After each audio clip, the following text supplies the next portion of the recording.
네, 안녕하세요. 오늘 실습 강의 내용은 건강검진에 대해서 말씀드리도록 하겠습니다. 먼저 한번 좀 생각해 볼 사항을 좀 보여드리는데요. 재작년에 이제 올해부터는 20, 30대부터 청년의 건강검진을 무료로 한다라고 발표를 했습니다. 20, 30대 청년들이 건강검진을 받는다. 굉장히 좋은 내용일 것 같은데 정말 과연 좋을까요? 한번 생각해 볼 필요가 있을 것 같고요. 또 하나 생각해 보아야 될 사항은 예전에 벌써 한 7년 정도 전 얘기인데 어떤 한 지역에서 전립선암을 무료로 검진해 준다라고 했던 그런 내용입니다.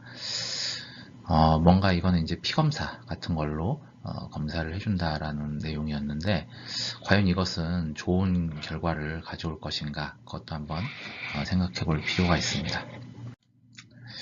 먼저 건강검진의 현황을 좀 말씀드리면 우리나라는 건강검진이라는 것이 굉장히 보편화된 나라입니다.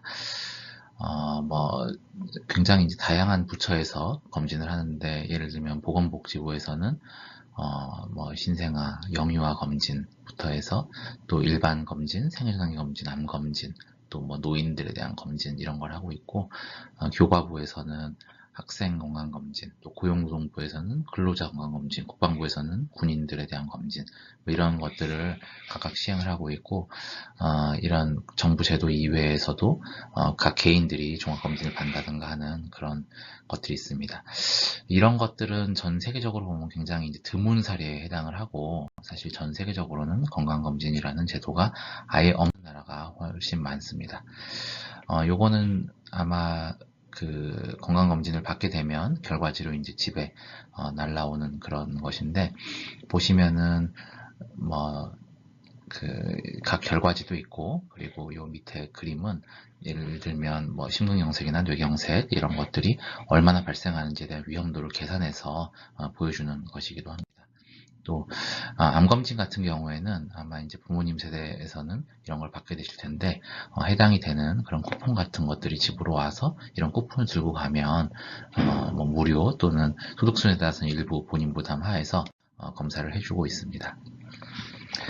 또 지금은 그냥 전체적으로 합쳐졌는데 40세와 66세에는 생애전환기 검진이라고 해서 일반적으로 받던 건강검진에다가 조금 더 추가적으로 예를 들면 우울증이나 치매 같은 검사들을 추가해서 받는 그런 제도들이 있었습니다. 또 아까 얘기한 그런 민간 건강검진 사례인데 지금 삼성서울병원 같은 데서도 매우 이제 고가의 검진들을 제공을 하고 있고요. 또 다른 주요 병원들에서도 이런 건강검진들을 하고 있어서 예를 들면 외국인들 또는 숙박을 대상으로 하는 그런 검진들도 있고 이런 프리미엄 검진은 보통 500만 원, 600만 원 이런 식의 검진들에다가 CT, MRI 같은 것으로 이런 혈관 같은 걸 보는 검사라든가 이런 것까지 포함하고 있는 경우들이 있습니다. 근데 이제 이러한 검사들을 하게 되는 경우에 과연 이게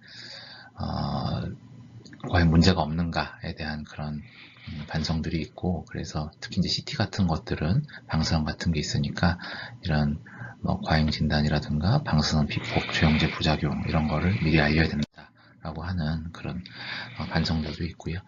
또 이거는 NEJM이라고 하는 세계 최고의 의학 저널에 우리나라 얘기가 나온 적이 있었는데 예를 들면 한국에서 갑상선암이 폭증하고 있다.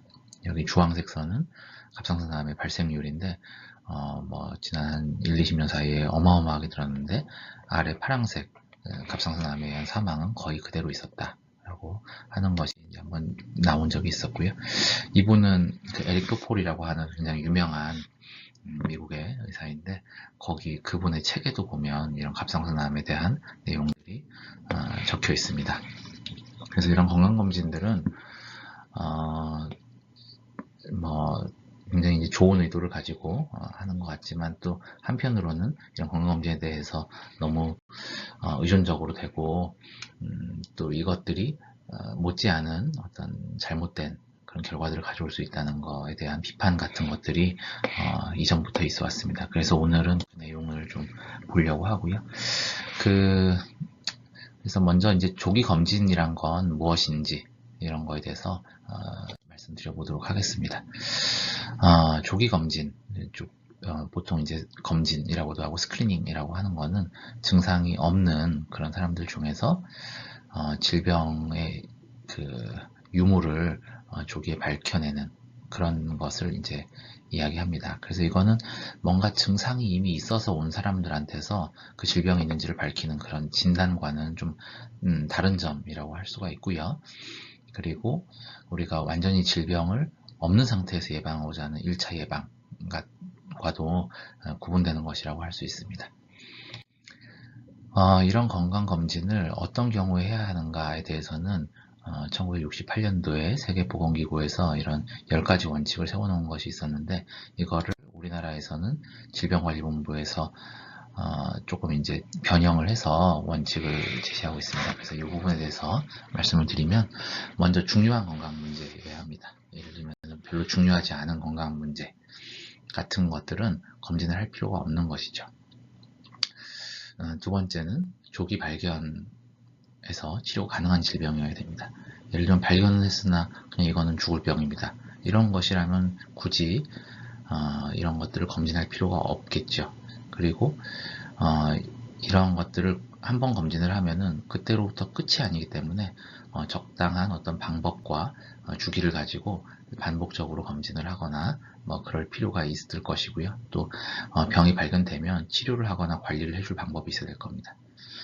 그리고 세 번째로는 검진 방법의 수용성이 있어야 됩니다. 예를 들면 검진 방법이 뭐 살을 째서 조직을 떼어내는 것이다, 이런 것들이라면 사실 무증상인 사람들이 받을 수 없는 그런 검진이 될 것입니다. 사실 여기까지는 굉장히 이제 직관적으로 금방 알 수 있는 것인데, 네 번째, 검진으로 인한 이득이 손해보다 클 것. 이거는 생각보다 쉬운 얘기는 아닙니다. 그래서 이거에 대해서 뒤에 말씀을 많이 드릴 것이고, 또 한편으로는 이제 검진이란 건 무료는 아니기 때문에 비용까지도 고려를 해서 비용 대비 효과, 소위 말해서 가성비가 있을 것이라고 하는 것입니다.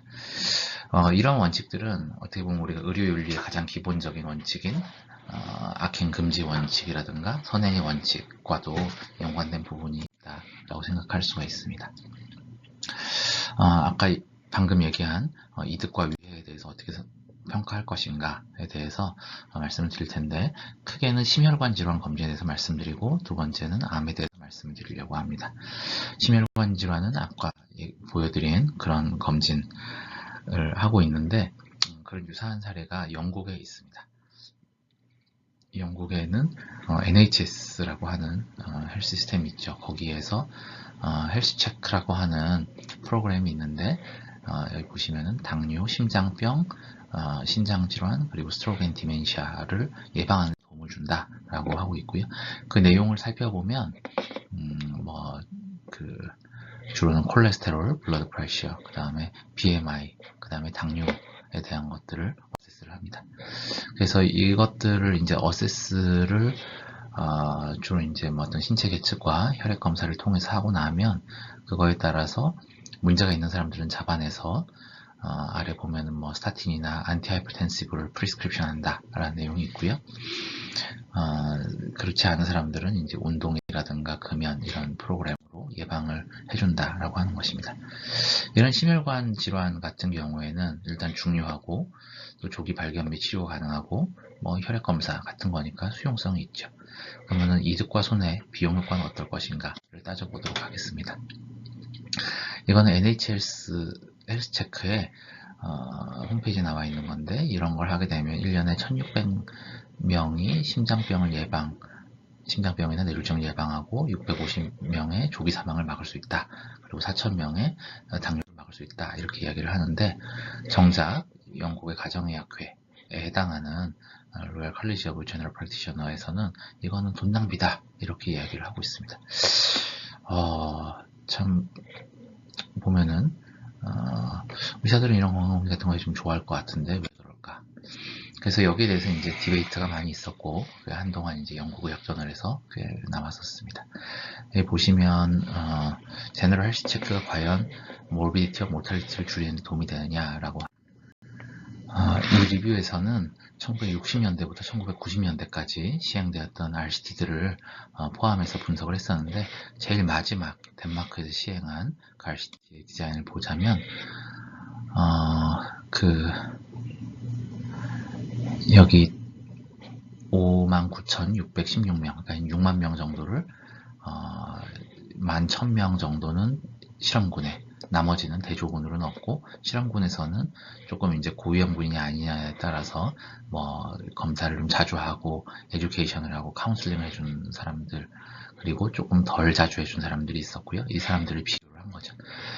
이 결과를 보았더니 사실은 뭐 심장병이나 뇌졸중, 뭐 사망에 있어서 아무 차이가 없게 나타났다라고 하는 것입니다. 아까 그 시스테마틱 리뷰 메타어널리시스를 봐도 전체적으로 보면은 토탈 모탈리티 뿐만 아니라 심혈관 모탈리티 이런 것들이 차이가 없었다고 나옵니다. 참 이런 건강검진을 해주고 뭔가 금연 뭐 이런 거 상담해주면 좀 좋을 것 같은데 왜 안 나왔을까 하는 것인데요.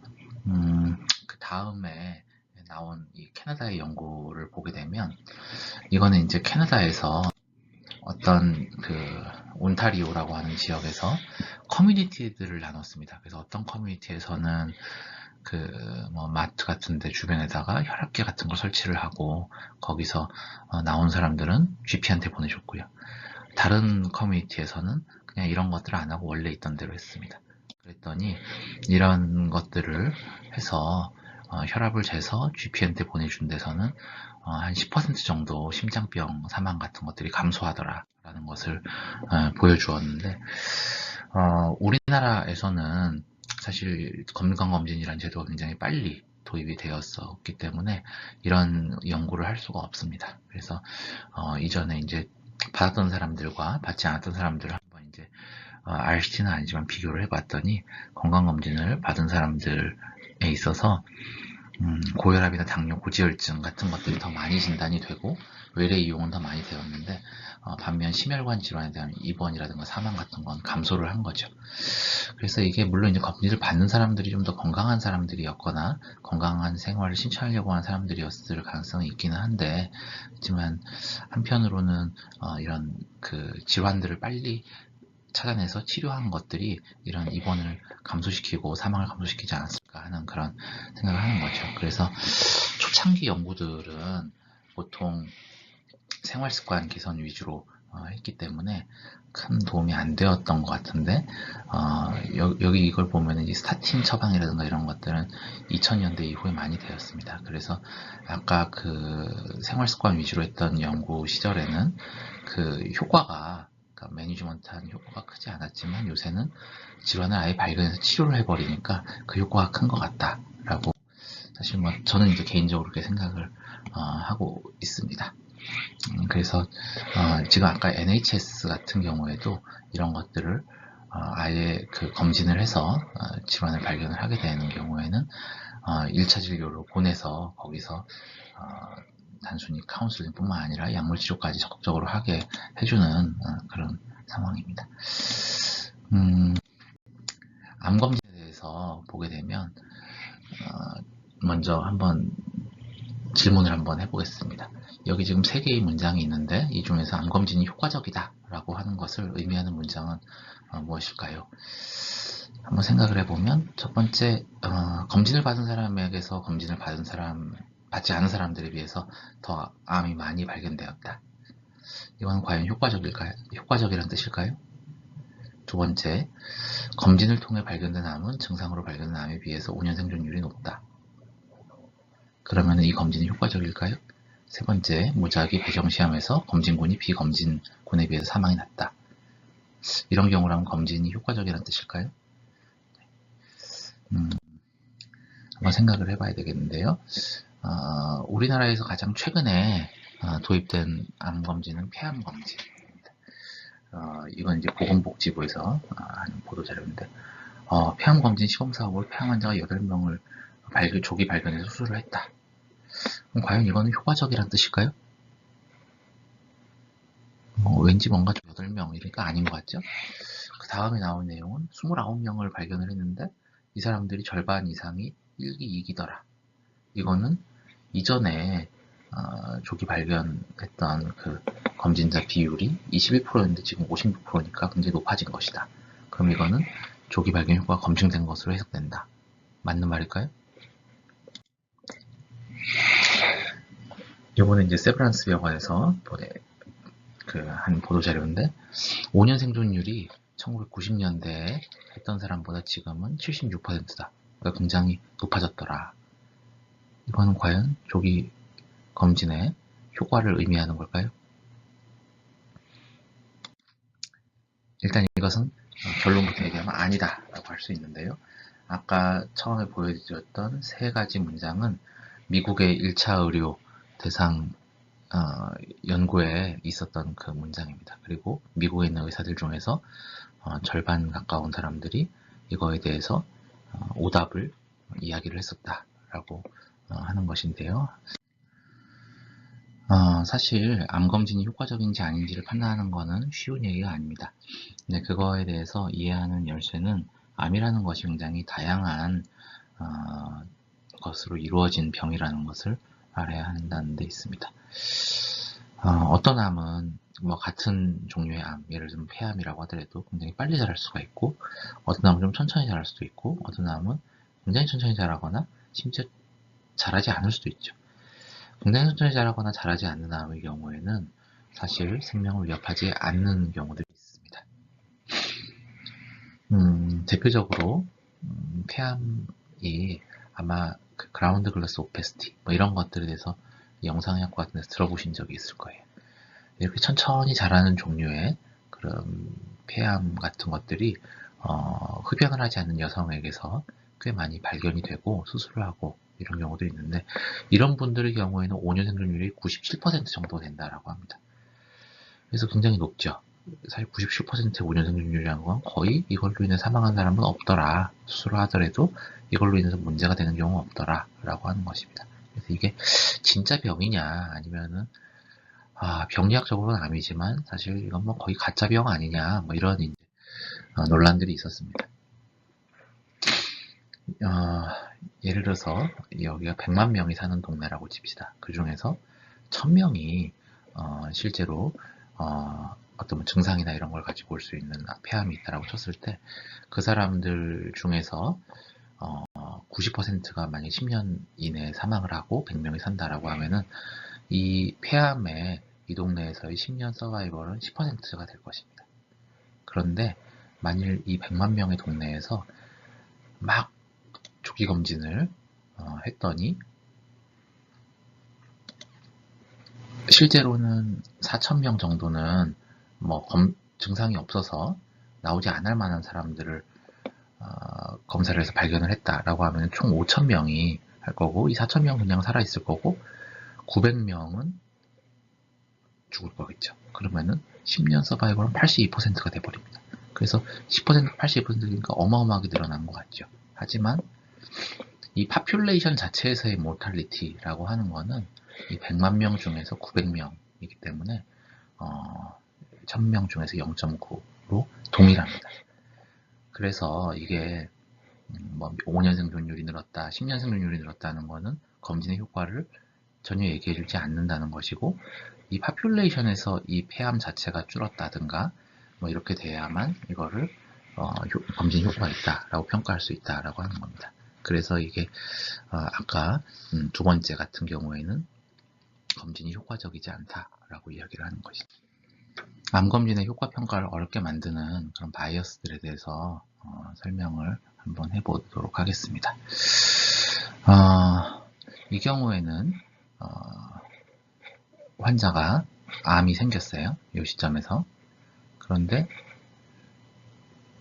이 시점에서 환자가 죽었습니다. 근데 사실 아래 같은 경우에는 요 심텀이라고 하는 시점에서 암이 발생을 하는 거죠. 근데 위에서는 그냥 검진을 해가지고 암이 있는 거를 그냥 빨리 알았을 뿐이에요. 그래서 이거를 그 차이를 리드 타임이라고 합니다. 이 진단 시점의 차이를. 그랬을 때 단지 빨리 발견됐을 뿐이고 같은 시점에 사망을 했는데 마치 암 발견 후에 서바이벌 타임은 더 길어진 것 같죠. 이런 거를 이제 그 서바이벌 타임이 길어지는 것 같은 효과가 나오는 걸 리드 타임 바이어스라고 합니다. 또 하나는 랭스 바이어스라고 하는 건데, 여기 보면 밑에 있는 튜머는 같은 시점에 발생했다고 하더라도 심텀이 나타나는 데까지 굉장히 오래 걸립니다. 아까 얘기한 그 슬로우 그로잉한 튜머죠. 위에 있는 거는 빨리 됩니다. 그래서 이 위에 있는 튜머들은 어그레시브한 거죠. 그래서 우리가 어떤 시점에서 그냥 검사를 딱 해버렸다 라고 하면 제일 위에 있는 것들은 디텍트 하기 전에 먼저 있었고요. 심텀이 나타날 때까지는 디텍트를 못하죠. 그러고 나서 이제 검진 주기가 다가오는 겁니다. 그러면은 이 사람들은 검진에서 발견되지 않고 그냥 갑자기 심텀으로 발견된 튜머가 되는 것이고, 그러니까 좀 더 빠른 경과를 갖겠죠. 이 밑에 있는 튜머들은 천천히 자라기 때문에 검진에서 발견되면 그 다음에 오래 살게 됩니다. 그래서 이게 검진에서 발견된 암이 검진에서 발견되지 않은 암보다 오래 사는 것 같은 효과를 보여주고, 그래서 뭔가 검진의 효과처럼 오인될 수 있는 걸 랭스 타임 바이어스라고 이야기를 합니다. 그래서 덜 공격적으로 자라는 암들만. 또 다른 바이어스는 오버 다이어그노시스 바이어스라고 하는 것인데, 예를 들면 갑상선 암 같은 경우에는 돌아가신 분들을 부검을 해보면 갑상선에 암이 있는 경우들이 꽤 있습니다. 그랬을 때 그런 암이라고 생각해보면 이 위의 그림에서는 검진을 하면서 3명이 암으로 발견된 거죠. 그 중에서 한 명은 실제로 병이었기 때문에 그 암으로 사망을 했는데, 나머지는 수술을 했기 때문에 그냥 뭐 다른 질환으로 사망할 때까지 그냥 암이 없이 쭉 살았던 거죠. 밑에 있는 그림에서는 그 3명의 암 환자가 있었지만 그 중에서 증상이 나타난 사람 1명만 진단으로 발견되고, 그 다음에 그 사람은 이제 사망을 했습니다. 근데 나머지 2명은 암이 있는지 없는지도 모르고 그냥 쭉 살고 있다가 다른 이유로 죽은 거예요. 그렇게 돼버리면 실제로 이 밑에서는 암 발생률은 1명으로 나오는 거고, 위에서는 암 발생은 3명으로 나오는 거죠. 그래서 이게 실제로 아래 같은 경우에는 암이 이제 사망을 일으켰지만 위에서는 3명 중에 1명만이 사망을 일으킨 것처럼 나오니까 굉장히 도움이 되는 것처럼 나옵니다. 그래서 이런 걸 이제 오버 다이어그노시스 바이어스라고 하는 겁니다. 그래서 이게 예를 들면 발생과 사망이 같이 늘었다. 그럼 대개는 질병이 늘어난 거고, 발생은 늘었는데 사망이 줄어들었다. 그러면 이건 검진이 효과적이다 라는 뜻인데, 발생은 느는데 사망은 그대로 있다 라고 하면 이거는 과잉 진단일 가능성이 크다라고 하는 겁니다. 우리나라 아까 제가 모두에 보여드렸던 갑상선암 같은 경우가 이거에 해당하는 거죠. 폐암 같은 경우에 초창기에는 폐암은 발견해봐야 어차피 죽는 병이야 이런 생각을 많이 했습니다. 한 10년 전, 20년 전만 해도 그런 생각을 많이 했죠. 근데 10년 전에 이 NLST라고 하는 그런 결과가 나오면서 확 뒤집혔습니다. 이거는 54,000명의 고위험군을 대상으로 해서 일부는 CT를 찍고 일부는 엑스레이를 찍고 몇 년간 추적 관찰하면서 폐암으로 인한 사망을 줄일 수 있는지를 본 RCT 연구였는데, 보면은 그 스크리닝을 한 거, CT를 찍은 쪽에서는 확실히 조기 폐암이 많이 발생을 했어요. 그러니까 더 조기에 발견될 확률이 커진 거죠. 그렇지만 이것만으로는 정말 그 검진 효과적인지 알 수 없는 거죠. 아까 방금 얘기한 것처럼 CT를 찍어서 별거 병이 아닌 걸 발견될 수 있는 거예요. 근데 막상 그 RCT 결과를 봤더니 CT를 찍은 그룹에서는 런캔서의 발생률은 더 높았습니다. 여기 엑스레이보다 높았죠. 근데 사망은 엑스레이군보다 떨어졌습니다. 그래서 이걸 해석하자면은 CT에서는 조금 쓸데없는 병을 많이 찾아내기는 하는데 대신에 어떤 병들은 찾아내서 조기 치료를 함으로써 도움이 되더라 라고 하는 그런 결론을 내릴 수 있었던 겁니다. 그래서 그거를 수학적으로 계산을 해봤을 때는 한 320명 정도가 폐암 검진을 받게 되는 경우에는 1명 정도는 사망을 예방할 수 있다. 그리고 이거는 유방암 환자가 한 570명이 검사를 받아야 1명 정도의 사망을 예방할 수 있는 거에 비해서 오히려 효과적이겠다라고 그렇게 결론 내린 겁니다. 유방암 같은 경우에는 이런 어떤 오버 다이아그노시스에 대한 것이 오히려 요새는 너무 당연시 됐던 거지만 또 반성이 있는 겁니다. 그래서 이거는 이제 쭉 맘모그라피 건수가 밑에 나오는데 한 2000년대 되면서 이렇게 는 웬만큼 이제 검진을 많이 받는 거죠. 근데 이제 이 1980년에서 2000년 사이에 많이 늘면서 얼리 스테이지 브레스트 캔서 많이 늘었는데 레이 스테이지 브레스트 캔서는 거의 그대로죠. 그래서 이게 실제로는 크게 위험하지 않은 유방암들을 발견한 게 아닌가 하는 그런 반성들이 있는 거고요. 이런 특히 이제 그 DCIS라고 하는 그런 것들을 많이 발견을 하게 되면 그것들이 혹시 또 모르기 때문에 수술을 하고 호르몬 치료를 하고 그러다 보면 또 뭔가 호르몬 치료로 인한 부작용도 생길 수 있고 그거 가운데서 이제 또 뭐 어떤 나는 암 환자야 이러면서 뭐 우울증, 뭐 낙인 효과 이런 것들이 생기고 뭐 직장을 그만두고 이런 부작용들도 만만치 않은 거죠. 그래서 그런 거에 대한 어떤 반성도 있고요.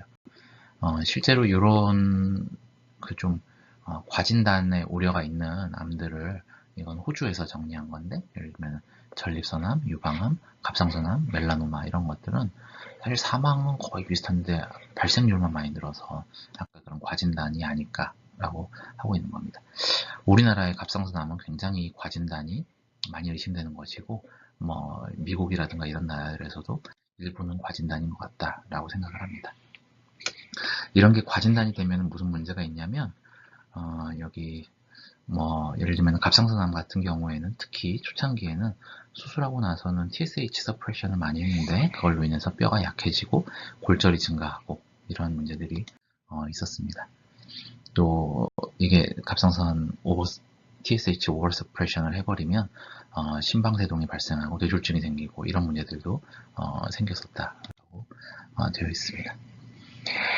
그리고 또 검진은 뭐 위양성 같은 위해가 있는데 예를 들면 폐에 어떤 혹이 있는데 악성이 의심된다라고 합니다. 그러면 환자가 굉장히 걱정하고 불안해하고 막 잠을 한숨 못 자고 하겠죠. 뭔가 이거를 이제 그 수술적으로 생검을 한 다음 폐엽 절제를 하게 되는데 어떤 경우에는 이제 폐 기능이 원래 안 좋은 사람들은 그걸로 인해서 폐 기능이 더 나빠질 수도 있고요. 불필요한 수술이 될 수 있는 거죠. 조직 검사상으로 염증으로 나왔다고 하더라도 뭐 어떤 통증이라든가 뭐 폐기능 저하 이런 것들이 이제 장기적인 합병증으로 남을 수가 있습니다. 또 가짜로 음성이 나오는 경우도 문제가 될 수 있는데 뭐 예를 들면 이거는 굉장히 큰 문제죠. 뭐 자기는 괜찮다고 생각했는데 알고 보니까 암이었던 거죠. 특히 뭐 유방암 같은 경우에 맘모그라피에서 발견이 잘 안 됐는데 뭐 초음파에서는 발견되는 이런 경우들이 특히 이제 치밀 유방이 있는 경우 있을 수 있습니다. 그래서 이게 뭐 미국에서는 소송으로 가는 경우도 있고 특히 뭐 요새 같은 이제 댄스 브레스트가 있으면은 초음파를 반드시 같이 시행하라는 걸 알려주도록 그렇게 법안까지 만들어진 적도 있습니다. 또 아까도 잠깐 얘기했지만 이런 CT라든가 이런 검사들은 방사능 그런 노출의 우려들이 꽤 있고 그 양이 뭐 예를 들면은 엑스레이 한번 찍을 때에 비해서 수십 배 정도의 양을 찍어야만 CT 같은 걸 찍을 수 있고 PET-CT 같은 것도 뭐 그렇게 나오더라. 그래서 이런 것들을 고려했을 때 무분별한 어떤 영상 검사들을 하면 좋지 않겠다라고 하는 것입니다. 그러면 검진을 이제 최종적으로 할 것인지 말 것인지에 대한 그 결정을 어떻게 할 것인가에 대해서 얘기하겠는데 이런 아까 이득과 위험을 생각했을 때 여러 가지 바이어스들이 있기 때문에 제일 좋은 거는 일단 RCT를 통해서 보면 좋다. 그래서 RCT가 스탠다드라고 하는 것입니다. 그리고 함에 대해서는 이게 그 여러 가지 아까 오버 다이아그노시스, false positive, false negative, radiation hazard 뭐 이런 것들을 고려를 해야 된다는 것이고 이 국가 단위에서 결정할 것인지 개인 단위에서 결정할 것인지도 생각을 해봐야 됩니다. 국가 단위라면 특히 이제 비용이라든가 이런 것들이 보다 더 큰 결정사항이 될 겁니다. 미국의 이제 AHRQ라고 하는 그런 기관이 있는데 거기서는 이런 검진을 할 것인지 말 것인지에 대해서 일종의 분석의 틀을 갖춰 놓고 거기에 따라서 질문을 하고 그 결과에 따라서 이제 최종적으로 레코멘데이션을 합니다. 우리나라도 지금은 마찬가지로 이런 암 검진 같은 경우에 이런 위원회들을 만들고 거기에 따라서 개정을 하고 있습니다. 마찬가지의 툴을 사용을 하고 있고 예를 들면 그런 거에 따라서 권고안을 만들고 있습니다. 그래서 지금 현재 적용되고 있는 권고안은 7대암 검진 권고안이라고 해서 위, 대장, 유방, 자궁, 폐, 간에 대해서는 이제 검진을 권고하는데 그거에 대해서는 나이와 주기를 제시를 하고 있고 방법을 제시를 하고 있습니다. 갑상선암은 권고를 하지 않는 것이 지금 권고입니다. 방금 얘기한 그런 권고안 정도는 의사로서는 그냥 알고 있는 게 좋을 것 같고요. 근데 이제 이런 권고안에 대해서 특히 이제 해당 분야 의사들은 잘 이해를 못하고 하는 경우도 있습니다. 예를 들면 여기 보시면은 이 분은 이제 갑상선암 권고안이 굉장히 국민에게 위협이다 이렇게 얘기를 하시기도 하고요. 또 전립선암 같은 경우에는 현재 권고되고 있지 않은데 미국 같은 경우에도 가정의학회에서는 하지 마라 이렇게 되어 있는데 또 예방의학회에서 하지 말라고 되어 있는데 그래서 비뇨기과학회에서는 shared decision making을 해라 라고 이렇게 얘기를 하고 있습니다. 그러니까 할 건지 말 건지는 개인이 결정하라 이렇게 얘기 되어 있는 거죠. 또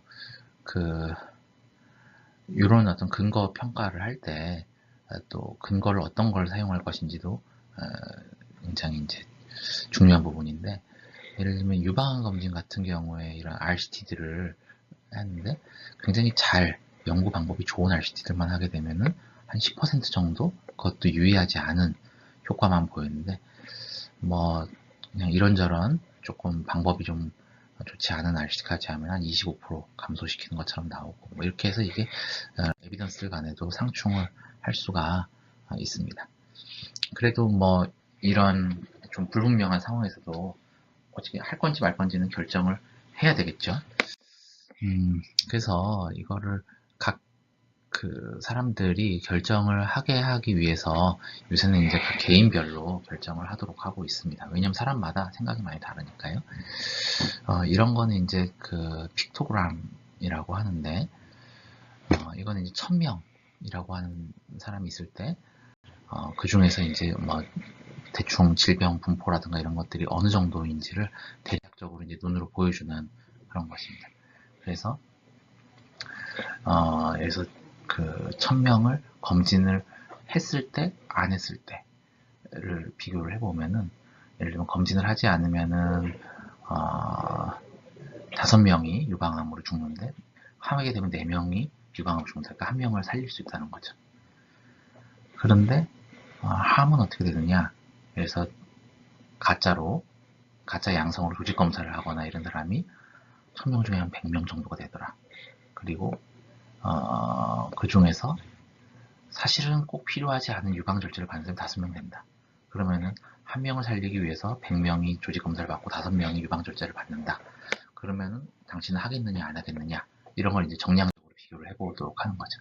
그래서 그런 거를 이제 이런 식으로 물론 이렇게 봐도 어렵지만 그래도 이걸 이런 식으로 보여주면서 당신께서 결정하십시오 라고 하는 그런 식의 어프로치를 하는 거를 shared decision making 이라고 하고 미국에서는 이제 이런 식으로 많이 합니다. 이게 옛날에는 뭔가 검진을 많이 받으세요 라고 하는 공리주의적인 관점이었다면 요새는 이제 자유주의적인 관점으로 당신이 받을지 말지는 당신이 충분히 이해를 하고 결정하세요 라고 하는 그런 관점으로 많이 옮겨가고 있는 것이고요. 꼭 이렇게 정량적으로 하지 않는다고 하더라도 예를 들면 PSA 테스팅을 받을 때 미스터 존스 같은 경우에는 불필요한 그런 걱정 같은 걸 하고 싶지 않고 그냥 어떻게 보면은 자기한테 벌어지는 일을 그냥 받아들이고 살겠다 이런 입장이고 미스터 스미스 같은 경우에는 이거 괜히 하다가 쓸데없는 조직 검사를 할 수도 있고 쓸데없는 치료를 할 수도 있지만 뭔가 암을 놓치는 게 훨씬 더 문제인 것 같고 그래서 나는 존스 입장에 가깝냐 스미스 입장에 가깝냐 없냐 이런 것들을 장단점을 비교해보고 결정을 해라 이런 식으로 어프로치를 하는 그런 방법들이 있습니다. 또 검진을 이게 받냐 안 받냐 문제뿐만 아니라 몇 살까지 받을 거냐 하는 문제도 있습니다. 예를 들어서 80세, 75세 이러신 분들 굉장히 나이가 많으신데 과연 암 검진 받는 게 좋을지 아닐지 뭐 이런 건데 뭐 전체적으로 보면은 뭐 몇 세 이상 되면은 검진에 대한 효과가 떨어진다라고 볼 수가 있는 거죠. 예를 들면 아까 그런 유방암 같은 경우에도 나이대별로 분석을 해보면 한 60세에서 69세 이건 미국 기준이긴 하지만 그러니까 암이 많이 발생하는 시기에는 검진을 많이 받고 하면은 도움이 되는데 50세가 넘어가니까 별 도움이 안 되더라. 검진을 받는다고 해도 유방암 사망 감소에 도움이 안 되더라라고 하는 것입니다.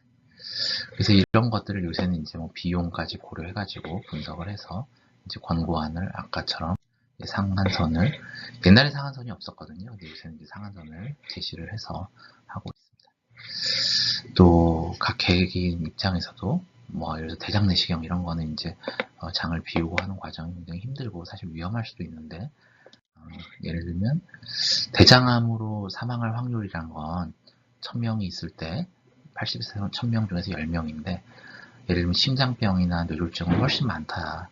그리고 뭐 이런 걸 하다가 어떤 퍼포레이션이 생긴다든가 블리딩이 돼서 죽을 확률도 없지 않다.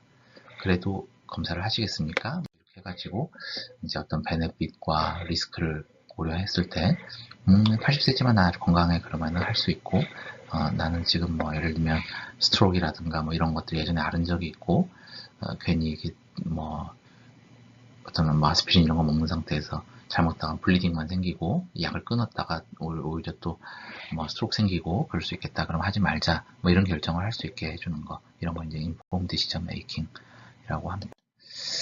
그래서 오늘 말씀드린 내용을 말씀드리면 이런 검진에 대해서 이득도 있고 위해도 있는데 그런 것들을 잘 결정해서 국가나 이런 데서도 검진을 권고할지 말지 그런 것들이 결정이 되고요.